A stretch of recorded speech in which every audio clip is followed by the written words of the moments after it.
Naiuwi na sa kanyang hometown sa Agusan del Sur ang mga labi ni Rene Baterbonia. Bukod sa pagsalubong ng kanyang pamilya, sinalubong din ito ng kanyang mga kababayan at taga-suporta na itinuturing siyang MVP. Yan ang ulat ni Alexis Cabardo ng PTV Agusan del Sur. 1:40 na ng madaling araw nang nakarating sa kanyang hometown sa Talacogon, Agusan del Sur ang mga labi ni Rene Clerk Bobet Baterbonia.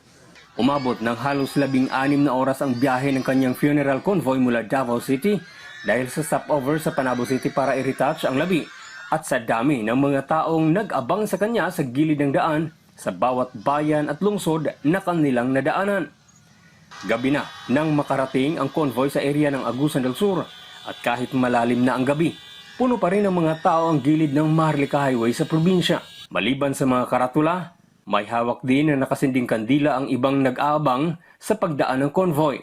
Sa bayan ng San Francisco, nag-alay pa ng water cannon salute ang BFP at lokal na pamahalaan bilang pagsaludo at respeto sa namayapang atleta. Dahil sa dami ng tao, nahirapang makausad ang convoy. Dumaan naman ang funeral convoy sa loob ng Provincial Government Center ng Agusan del Sur, kung saan ginanap ang palarong pambansa. Mahigit 2 linggo na ang nakakaraan. Saglit pang huminto ang convoy sa EOC Basketball Court kung saan ginanap ang huling laro ni Baterbonia kasama ang kanyang team na Davao Eagles.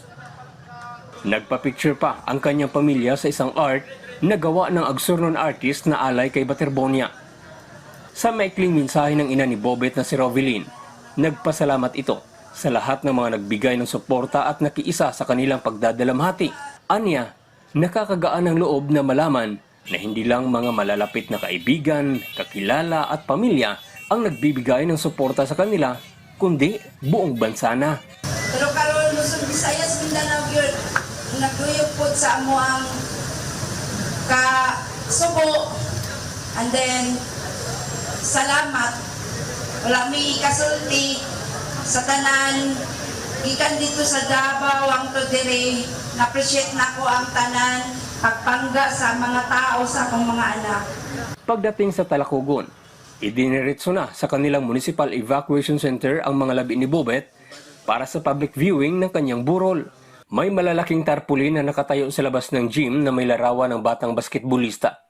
At napuno na rin ng mga monoblock chairs ang basketball court sa loob nito. Ayon kay Gina Gatab, Municipal Administrator ng Talacogon, noong nakaraang linggo pa nila sinimulan ang paghahanda matapos ang direktiba ni Talacogon Mayor Pauline Marie Masendo. Para sa lungsod sa Talacogon, ilabi na gyud sa local government unit, dako gyud siya gikahatag nga inspirasyon sa tanan og bugat kaayo sa amo nga ingani ang nahitabo.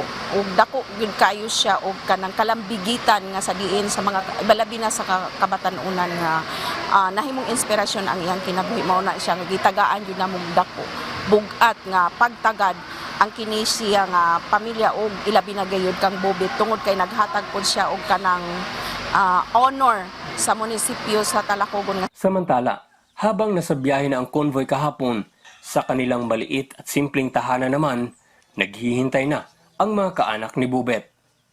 Ayon sa lolo ni Bobet na si Nato, hindi ganitong pag-uwi ang kanilang pinapangarap para sa kanyang apo. Ngunit, wala na umano silang magagawa kundi tanggapin ang katotohanang wala na siya. Ang expect namo nga musikat gid siya pag adto sa Manila. Nagabi gid mi kalipay nga tuwa na sa UEP. Kaya siya ra sa sukad sa unang panahon siya rin nakato UEP. Pati ang mga batang tagahanga ni Rene sa kanilang bayan ay nalungkot sa sinapit ng kanilang iniidolong basketballista. Maluwi ko siya, kay is idol na ako, nalawinan ko siya, matay siya. Dahil sa kahilingan ng pamilya ni Rene, naging pribado at exclusive muna para sa mga kaanak ang unang gabi ng lamay sa Talacogon. At 1:00 ngayong hapon naman, sisimulan ang public viewing. Alexis Cabardo ng PTV Agusan del Sur para sa Bayan.